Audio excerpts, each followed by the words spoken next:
Hey guys, sorry about last night. My video camera cut off. My webcam cut off. Um, I was getting into it good too. I was like, man, let's see. Let's see if I can get back into this again. Um, okay, so after they weighed me, my boyfriend was in school, and they told me, they were like, we're gonna have to take the baby. And I started crying. I'm like, what do you mean you have to take the baby? They said, well, your toxemia is getting worse, and if we don't take the baby now, you and the baby might die. So, first thing I did, I got on the phone, I called my boyfriend, well, actually, I called his mom, and told her that she needed to go pick him up from school right away and get up here as soon as he could, because they're trying to hold it off as much as they can, because they were going to have to do an emergency C-section. Um, so So after I called everybody, um, my boyfriend and his mom ended up showing up, and his little sister, and they showed up, and um, I was like, okay, well, they only let one person in the room anyway when they're doing emergency C-section, so they made my boyfriend wash up with these rough um, there's like little squares that has soap in it that you just scrub with and put on the whole 9 yards, the whole doctor suits and all that stuff. So he did that, and they were preparing me for the C-section, giving me my epidural, making sure that I didn't feel anything. Um, they shave your stomach and all that stuff, betadine, all that good stuff. Um, I remember laying in the room, in the operating room, and I think my heart was going about 1,000,000 miles a minute. I was really, really scared. So they gave me oxygen, and they put the oxygen, what was it, the cannulas that goes like up your nose, and I kept telling them, like, I can't take it, I can't take it. You have to get it out of me right now. I'm going to get sick. And they're like, you have to have it in for the baby. You have to have it in for the baby. I was like, well, if it's for the baby, that's fine. But I was like, yanked it out. And I was like, get a bucket, get a bucket. So I turned my head and I got sick. I don't want to go into detail, but I did get sick from the oxygen and just, I guess, nerves and all that stuff. But the bed, it was so freaky. It was like a cross. So I had my arms straight out in the air to the side of me, and then they had my body tilted up at an angle so the epidural would run up, and they kept poking me in the chest with a needle saying, can you feel this, can you feel this, and waited till I couldn't feel it up to my chest, but I could still feel my hands and my head.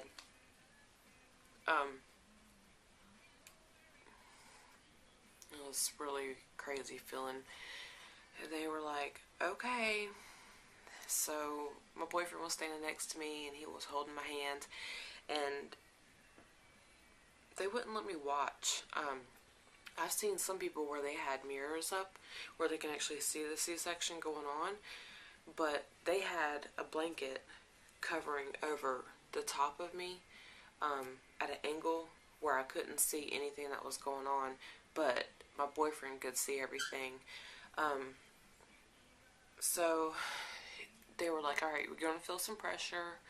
And I looked at my boyfriend. I was like, are you going to watch? And he said, no. And they were like, all right, we're going to make an incision right now. So they were making the incision. I was like, watch. And he said, no. And so they got me all opened up, I guess, whatever. And they're like, all right, you're going to feel some pressure. And I felt like I don't know, it was weird. It was like have you have like a gas bubble in your stomach or something.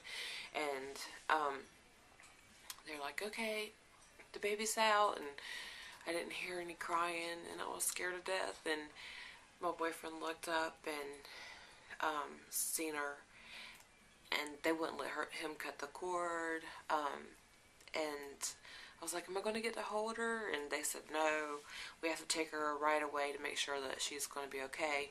So they put her on the little warming table, suctioning her out, flicking her on the bottom of on her foot, and I finally heard her cry. And that cry was the most precious thing I've ever heard, but also the most scariest, because that was the beginning of nothing but whines and cries. And me and my boyfriend looked at each other, and a little tear just ran down both of our eyes. Just one little tear ran down our eyes, and we were just so happy and relieved that she was okay. And obviously her lungs were okay because she was crying, but they still wouldn't let me hold her. And they rushed her off immediately to the ICU, the NICU, and they put her on oxygen, and they sewed me up, all that good stuff, put staples in me. I think I had like 20 staples, and I had stitches, and they took me back to the room, and they took my daughter to an ICU, and I did not get to see her for 3 days. Everybody got to see her before me. I had no idea what she looked like at all.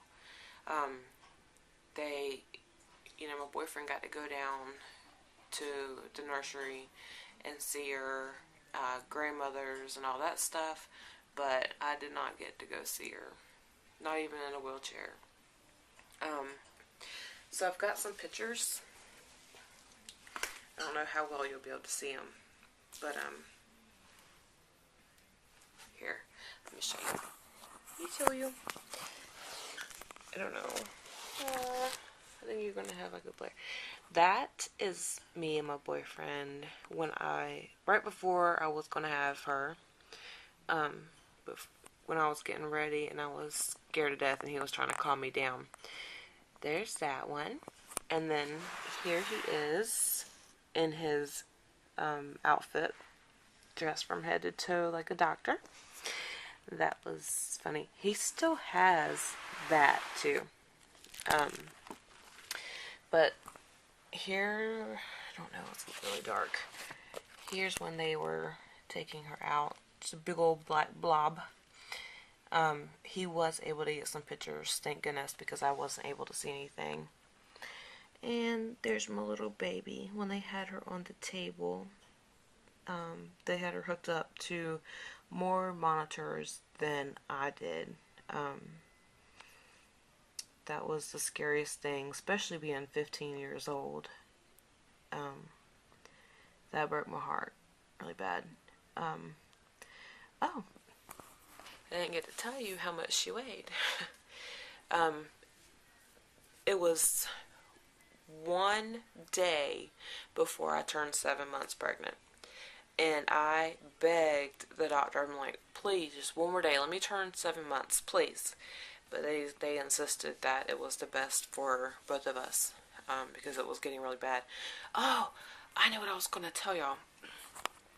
I was going to tell you, you know how I was telling you that I was retaining water really bad? I was laying in the bed, of course. I was bedbound, and I had to get up and go to the bathroom so bad. And so my boyfriend helped me up, and back then they didn't have like the really good hospital mattresses like they do now. They had me laid on those egg crate things, you know, the little fingers, those foam things. Well, when I stood up, the hospital gown house opened in the back. He was like, oh my gosh, baby, you should see your back. I'm like, what are you talking about? He said, you have the full indentions from those egg crate things. And I was like, what? And he took his finger and actually put it in my back. He's like, do you feel how deep that is? And I was like, there's no way. So I felt back there. I felt like I was shot up by a million bullets. It was crazy. That was really scary. I think that was the day before they told me that they were going to take her from me. But yeah, anyway, let me get back to the pictures. So here we go. So here is another picture of them when they're taking her and cleaning her up and stuff. It's really hard to see. And then they were cleaning her little foot so they can prick her with needles. My poor baby still has scars on her feet from that mess. They had so many needles in her. It was so bad and so sad. But did I tell you how much she weighed? I don't remember. 2 pounds and 1 ounce. I want to say she was 14 and a half inches long. Scary. Sorry if I'm boring, guys, but I just love going through these pictures just to know what a miracle that she was, and how precious life is, and it's just really scary. So for everybody that's still a teenager that's watching this, don't be really careful. Don't take a chance to have your baby be really sick and to have to fight as hard as mine did, because it's really not fair to them to, to suffer through that, but which I am so blessed. And I do have more to tell you guys. Yes, that was my pregnancy, and but there's still more that I want to share with you, so keep following me. Leave comments below, please. Give me thumbs up if you want me to keep going. I still have tons of stuff that I've been through, and a lot of things that I've shared with a bunch of people that have been really inspired by my story. So I hope that you keep watching, because I do have a lot more to share.